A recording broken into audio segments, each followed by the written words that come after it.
All right, welcome back to Booklet Making with Mr. Fegan. I have everything I need here. I have a ruler, I have a needle, I have thread, I have scissors, and I have my booklet pages with the holes punched through. Hopefully you can kind of see daylight through yours, through the holes in the pages. If not, they may not be well enough aligned, but it doesn't have to be perfect. That would be nearly impossible without using a drill or something. Okay, so to start, I need to measure my thread. And actually I already have one measured, but I'll show you how to do it. Find the end of the thread. There's one of them. And you need 3 feet of this. So I'm going to start by holding it, pinching it at the top of the ruler, then going down to the other side and pinching there, then pulling it along again and pinching there, and then one last time, and then I would snip it off right there, and that would be 3 feet. Okay, doesn't have to be exact. I'd aim for a little more rather than a little less, otherwise you'll be struggling to tie the knot.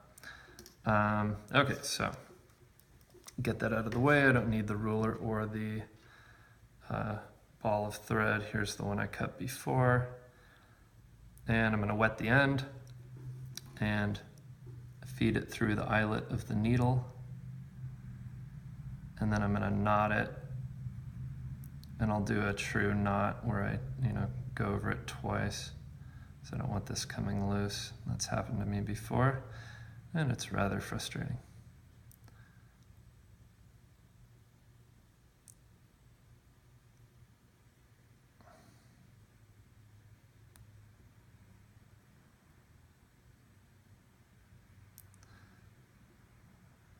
All right, there we go.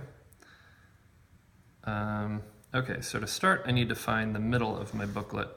And it doesn't really matter if you have 5 and then 6 pages, if yours is 11 pages, because 10 pages plus a cover, or if it's 6 and 5.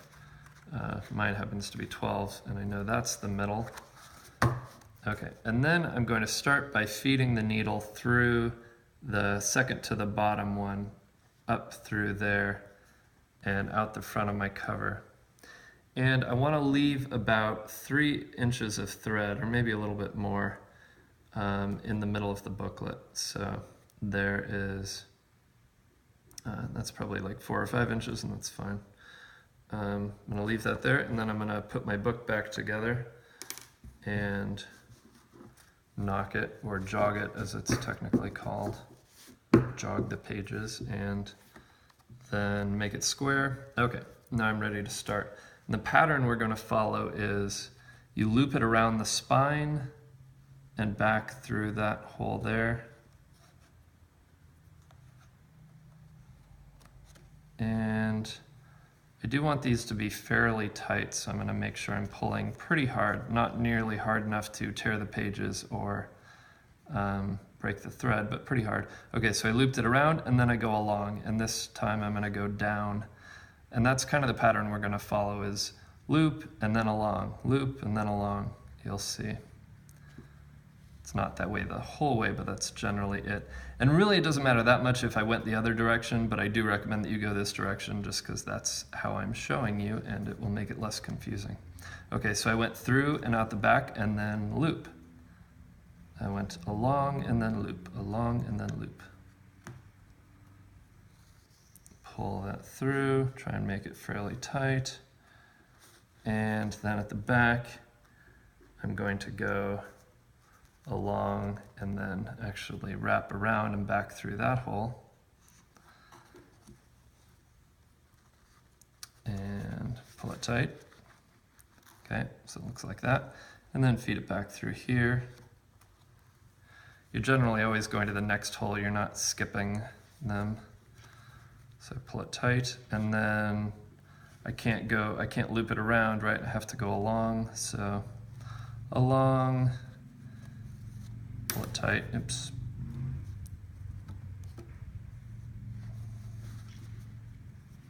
And then loop.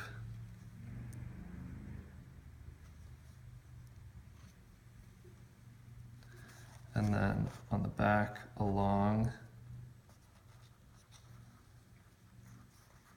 second loop.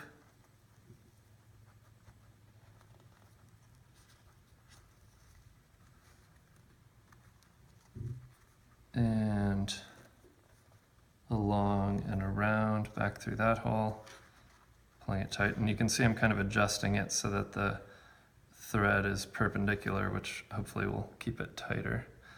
And then at this point, this is when we stop doing looping because we've already looped it everywhere.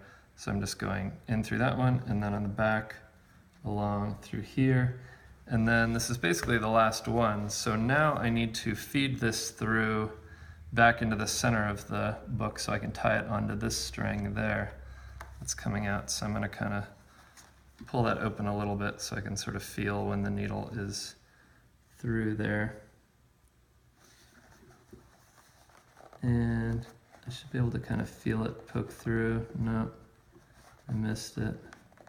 Got to kind of pry it a little bit, but hopefully not so much that you're loosening your thread. There we go. I can feel the needle poking through. And good. So I pull it snug again.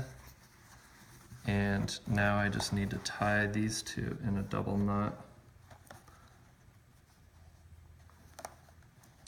It looks like I had a good length of thread. This shouldn't be too hard.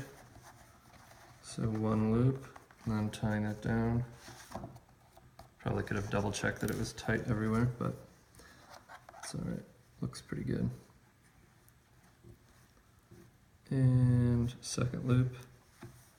I could have cut the needle off at this point, but it doesn't really matter too much. I had enough thread where it wasn't going to be a problem. And then you're done. You just cut off those thread, and there you go. So I'll do that.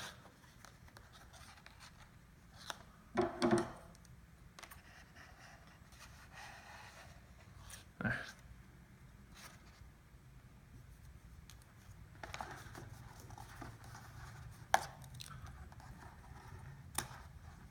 Snip, and people are unlikely to see that little bit, but if they do, oh well.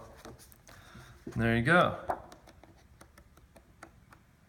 And if you cut your holes pretty well, then hopefully it should open up and not look like a total shaggy stack of papers. All right, thanks for watching.